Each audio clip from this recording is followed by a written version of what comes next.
perfect fit is important. Now an Aussie tech startup has a way to make sure everything is as millimetre perfect as this CX-30. Hit the link to find out more. FM News.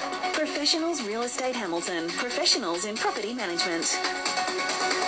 Part of the Ace Radio Network, 88.9 and 93.7 Mix FM. 11 degrees in Melbourne, a shower or two developing tomorrow, a top of 14. It's 5 o'clock. Good afternoon. I'm Tony Tardio.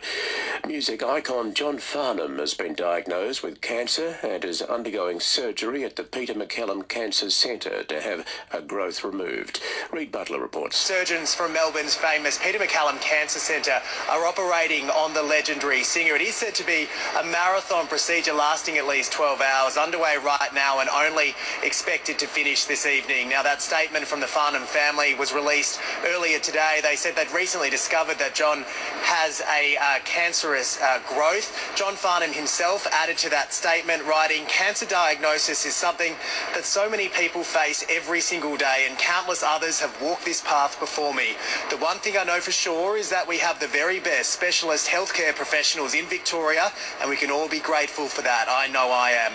Now, it has been reported that the singer has been feeling unwell for several weeks now, although exactly what type of cancer he is battling is not known. A man has died after his ute slammed head-on into a bus at Templestowe this afternoon. The crash happened on the corner of King Street and Fernbrook Way after the ute crashed onto the wrong side of the road. The male bus driver has been taken to hospital with serious injuries to his leg and chest. A COVID contact tracer who attempted to blackmail a woman into performing sexual acts while she was in isolation after returning from New South Wales has been jailed. Christy Sullivan reports. 26-year-old Abdul Fattah Omar Awal was casually working for the Department of Health's COVID hotline in July last year when he accessed the 31-year-old victim's personal details. He attended her Burwood home posing as a compliance officer and asked to inspect her bedroom, where he told her she wasn't meeting isolation requirements, asking her to perform sexual acts or she would be deported. She refused. Awal pleaded guilty to 4 charges in the county court, including attempting to procure a sexual act by threat. The judge sentenced him to 3 years, 6 months jail with a non-parole period of 2 years. With time already served, he could be released in less than 12 months.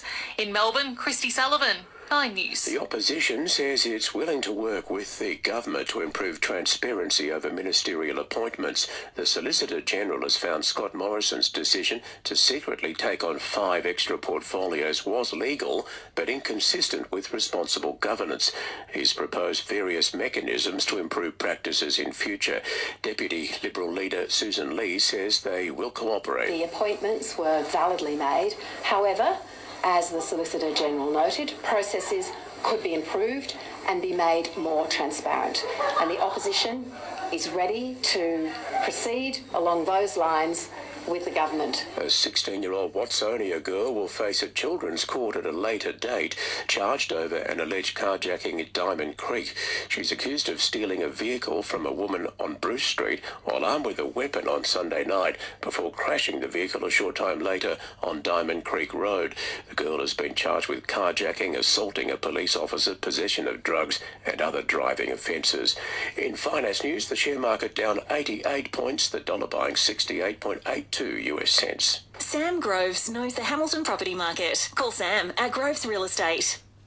Ben Cunnington has signed a 2-year contract extension with North Melbourne after overcoming cancer to make a successful AFL return this year.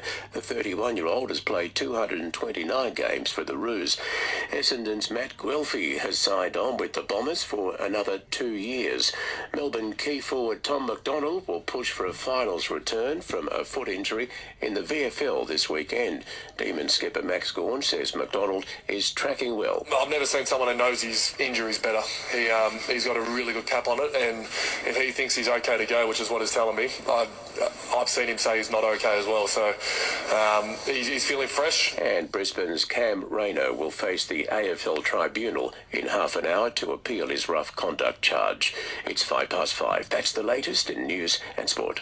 If you have an unwanted tree that needs removing or trees that are encroaching on fence lines, Barco can sort it out. They're your local accredited professional team and one-stop shop for tree lopping and traffic management. The next time you try McCafe coffee, you'll be enjoying the delicious taste of Australia's most popular barista-made coffee. Just one of many reasons to try McCafe. It's hard to believe that some people buy beds out of town. Makes you wonder if they've ever been to Beds. And if they know how good the staff are and the time they spend making their customers happy, shopping elsewhere is a bit silly, really. Beds of Portland. Mix FM's Business of the Month.